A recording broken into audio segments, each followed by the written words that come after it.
राजस्थान में इन दिनों चल रहे हालात को लेकर ऐसा कहा जाने लगा है कि अब राजनीति में बड़ा बदलाव होने की संभावना है। प्रदेश में इस समय सियासी माहौल गरमाया हुआ है क्योंकि बीजेपी के दिग्गज नेता किरोड़ी लाल मीणा ने अपनी पार्टी को लेकर बहुत बड़ा बयान दिया। इस बयान के बाद विपक्ष के दिग्गज नेता सचिन पायलट उनके पक्ष में बोलते हुए दिखाई दिए, जिसके बाद से राजस्थान में राजनीतिक समीकरण बदलने के संकेत मिल रहे हैं।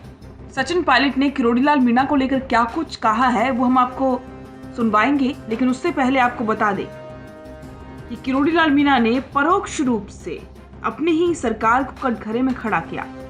उन्होंने कहा कि उनकी हाँ कहने की आदत नहीं है, जो कहते हैं सच कहते हैं। उनके इस बयान के बाद विपक्ष सरकार पर निशाना साध रही है। वहीं किरोड़ी लाल मीणा के अपमान को लेकर उन्हें विपक्ष की सहानुभूति भी मिल रही है। इसके बाद सचिन पायलट ने कहा है कि किरोड़ी लाल के बारे में ज्यादा नहीं बोलना चाहता। जब से सरकार बनी है जब से वो दुविधा में है। उन्होंने जो मेहनत की है उनको मंत्रालय उनके अनुरूप नहीं दिया। आगे बढ़ने से पहले ये बयान आप सुनिए।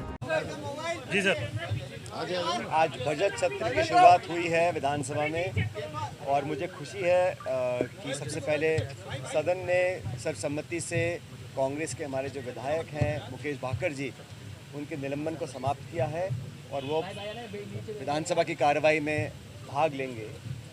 आज ही अभी गवर्नर साहब का भाषण हुआ और गवर्नर का जो भाषण होता है वो मूलतः सरकार का ही स्टेटमेंट होता है। उसको पढ़कर उन्होंने सुनाया, उसको हमने सबने सुना। अब उस पर विस्तार से चर्चा होगी, लेकिन ये बात सच है कि 1 साल के कार्यकाल में इस सरकार को बहुत सारी चीज़ों का जवाब देना पड़ेगा। प्रदेश में जो हालात हैं लॉ एंड ऑर्डर के, ग्रामीण क्षेत्र में विकास के, स्कूलों को ख़त्म बंद करने के, जिलों को समाप्त करने के, इन सब मुद्दों पर सरकार की जवाबदेही हम लोग तय करेंगे। और मैं चाहूँगा, स्पीकर महोदय भी चाहेंगे कि सदन चले, चर्चा हो, संवाद हो और जनता से जुड़े मुद्दों को हम लोग सदन के अंदर उठाएं। विशेष रूप से जो लोग पहली बार विधायक बने हैं उनको बोलने का मौका दिया जाना चाहिए। सरकार ने बहुत से आयोजन किए हैं, अपनी पीठ को थपथपाया है और हर बार जब भी उनसे सवाल पूछा गया तो उन्होंने या तो सवाल को टाल दिया या जवाब देने से मना किया है।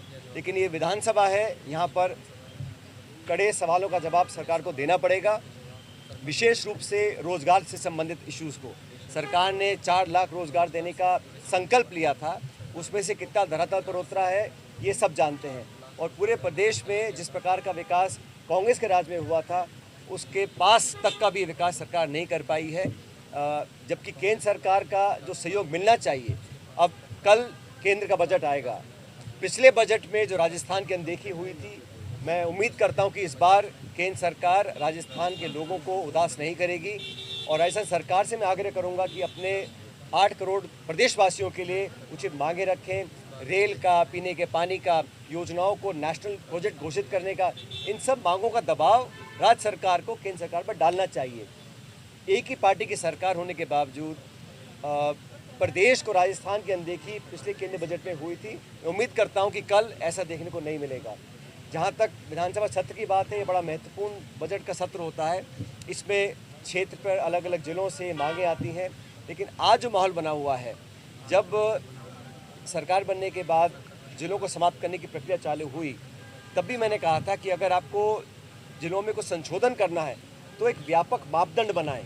उस मापदंड के तहत जनसंख्या हो, प्रशासनिक क्षेत्रफल हो, उसके आधार पर निर्णय लेंगे तो लोगों को स्वीकार होगा। लेकिन मनमाने तरीके से जिलों को समाप्त किया गया, संभागों को समाप्त किया गया, उसमें भी कहीं ना कहीं राजनीति दिखाई दी है और प्रदेश भर में अनेक जगहों पर इसका विरोध हो रहा है। तो सरकार को जवाब देना पड़ेगा और सिर्फ भाषण देने से या संख्या बल के आधार पर विपक्ष की आवाज़ को दबा पाएँ, ऐसा हम लोग नहीं होने देंगे। भाई साहब, किरोड़ी लाल मीणा ने अभी एक बयान दिया है जिसमें कहा कि हाँ जी के दरबार में अगर हाँ जी कहेगा और ना जी के दरबार में नहीं कहेगा तो। देखिए, डॉक्टर साहब के बारे में मैं ज़्यादा नहीं बोलना चाहता हूँ क्योंकि वो बहुत लंबे समय से, मैं तो कहता जब से सरकार बनी है तब से दुविधा में है।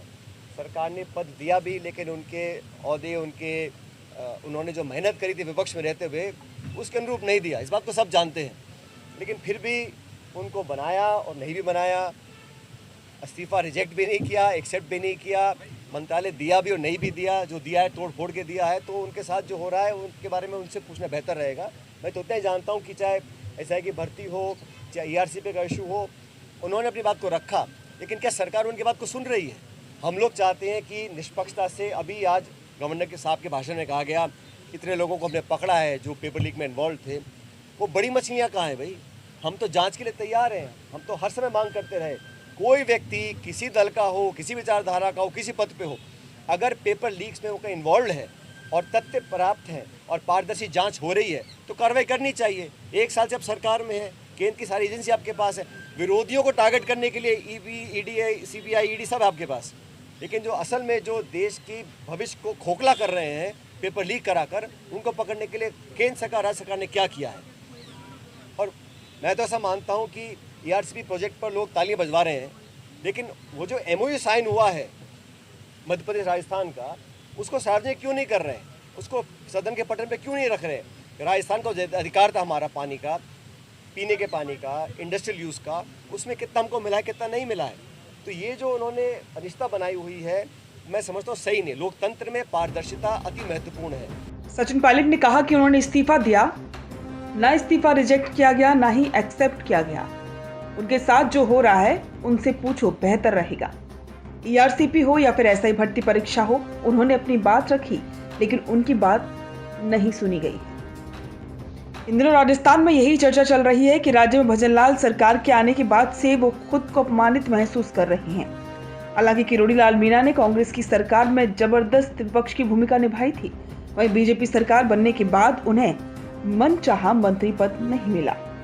इसके बाद भी वो जनता के बीच काम कर रहे हैं और उनकी बात सरकार तक पहुंचाने का आश्वासन भी दे रहे हैं, लेकिन उनके मुताबिक सरकार फैसला नहीं ले रही। ऐसे में किरोड़ी लाल मीणा ने दबी जुबान में अब सरकार के खिलाफ मोर्चा खोल दिया है।